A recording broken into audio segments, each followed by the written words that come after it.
আজ সবাইকে জানাই শুভ মকর সংক্রান্তির শুভেচ্ছা। সংক্রান্তি মানেই উৎসব, আর উৎসবের দিনে পায়েস না বানালে যেন ভালো লাগে না। সেই আনন্দটা যেন সত্যি অসম্পূর্ণ হয়ে থাকে। তাই বাইরে থেকে নয়, বাড়িতেই হুট করে বানিয়ে ফেললাম আমাদের চেনা পরিচিত সেই নরেন গুড়ের পায়েস। শীতের সকাল, হালকা রোদ্দুর, আর রান্নাঘরে ভরে উঠেছে নরেন গুড়ের মিষ্টি গন্ধে। এই পায়েস শুধু একটা খাবার নয়, এর মধ্যে লুকিয়ে আছে শৈশবের স্মৃতি, মায়ের হাতের স্বাদ আর সংক্রান্তির আনন্দ।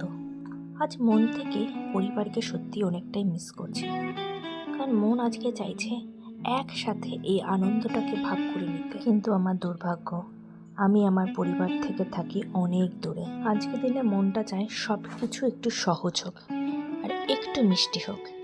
তাই আজ সংক্রান্তি মানে নরেন গুড়ের পায়েস, ভালোবাসা আর ঘরের উষ্ণতা। আমি তো আজ বানিয়ে ফেলেছি। তোমরা আজ শুভ সংক্রান্তির দিনে কে কি বানালে, কে কি ভালোবাসো, অবশ্যই পোস্ট করো। আর আমাকে কমেন্ট করতে ভুলো না আমার পায়েসটা দেখে কেমন লাগলো। আমাদের সবাইকে জানাই শুভ মকর সংক্রান্তির শুভেচ্ছা। তাহলে আজকের জন্য এটুকুই। Tata, bye bye.